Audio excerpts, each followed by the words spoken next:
The most dangerous person in any room is not the one talking the loudest. It's not the one making threats or demanding attention. It's the one no one thinks about when they leave. The one whose influence moves through others like a shadow, invisible until it's too late to resist it. Niccolò Machiavelli understood this better than almost anyone who ever lived. And he wasn't just observing power from a distance. He was watching it destroy itself in real time, playing out across Renaissance Italy like a masterclass in human folly. What he discovered was so fundamentally at odds with how people want to think about power that his name became synonymous with evil. They call someone Machiavellian as an insult. They assume he was simply a cynic who wanted to teach dictators how to be worse. But they're missing the point entirely. When Machiavelli sat down to write The Prince, he wasn't crafting a moral perversion. He was doing something far more radical. He was telling the truth about power as it actually works in the world, not as people wish it worked. And the central truth he discovered was this: the power that matters most is the power nobody sees coming. Think about the last time you changed your mind about something important. Did it happen because someone made a brilliant argument at you? Or did it happen gradually, through 1,000 small moments, through people you trusted, through ideas that felt like they came from your own thinking? This is precisely what Machiavelli meant when he distinguished between power that looks impressive and power that actually works.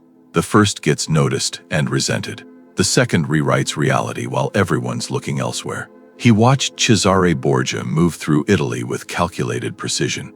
And Borgia's greatest victories weren't the ones everyone remembered. His most powerful moves were the quiet ones, placing allies in key positions, understanding the precise moment when someone's usefulness had ended, recognizing when fear could be replaced with something subtler than fear, the kind of power that doesn't announce itself, the kind that works because people don't see it as power at all. Here's what most people miss about Machiavelli. He wasn't saying the powerful should be cruel for its own sake. He was saying something more precise and more unsettling. He was saying that visible cruelty is the mark of weakness, not strength.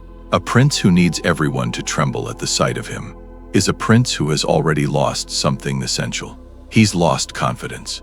He's lost the ability to move without being watched. A truly powerful prince can afford to be merciful, because his power operates on channels where mercy is irrelevant.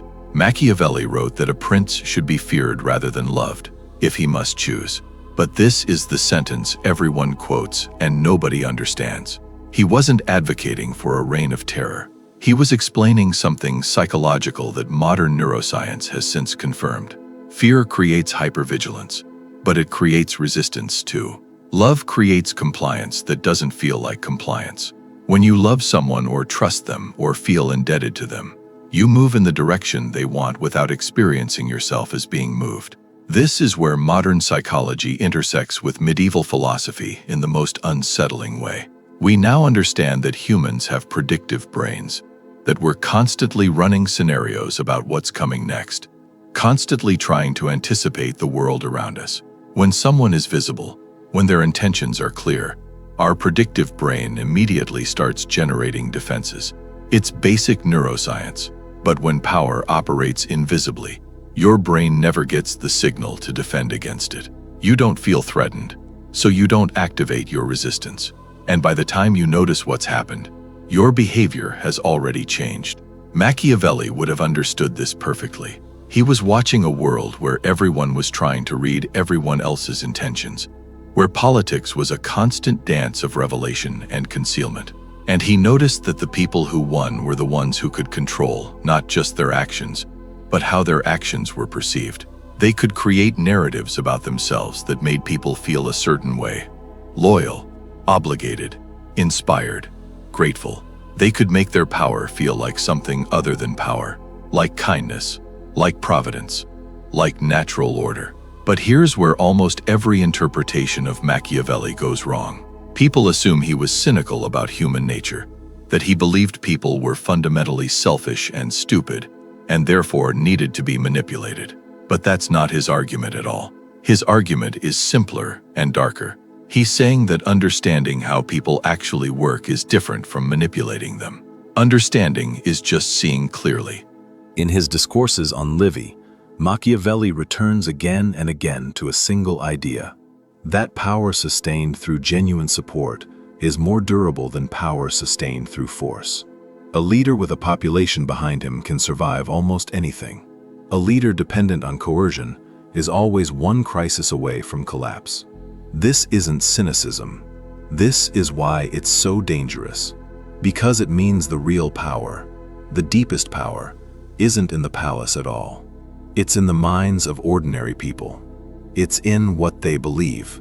It's in whether they've decided to cooperate or resist. And the only way to secure that power is to make people want what you want them to want.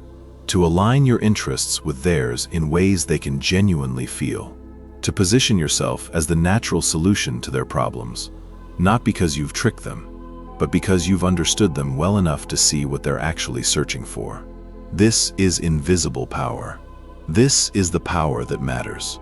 Watch it operate in the modern world, and it becomes even more striking. The most powerful figures in business and politics are rarely the ones making the loudest speeches. They're the ones who understand supply chains, attention economics, and psychological incentives.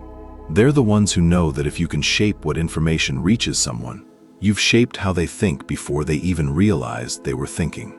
They're the ones who understand that power is mostly about controlling what people pay attention to, which is to say, controlling what they perceive as reality.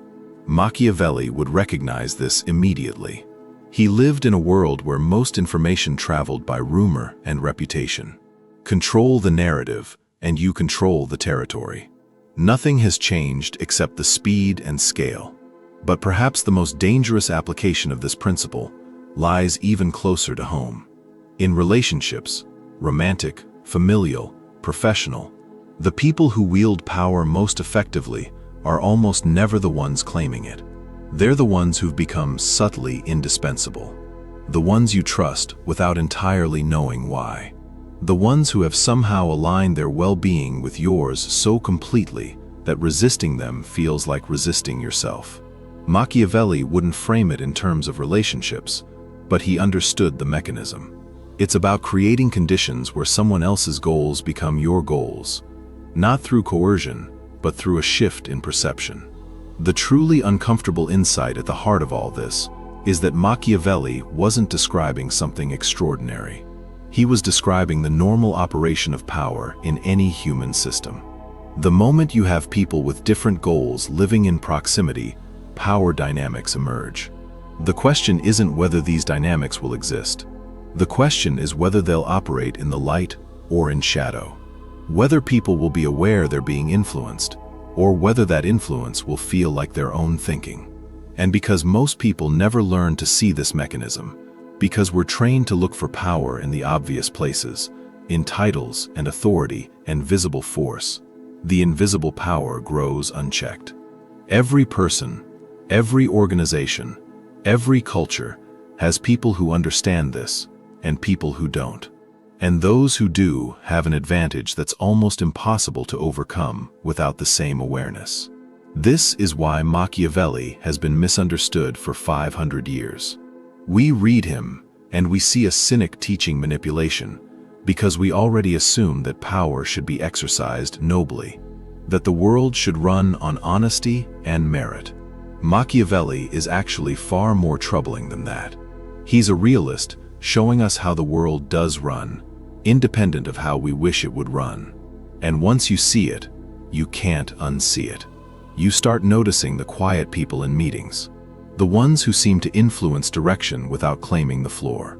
You start recognizing how decisions are actually made, not in the formal moments, but in the conversations before and after.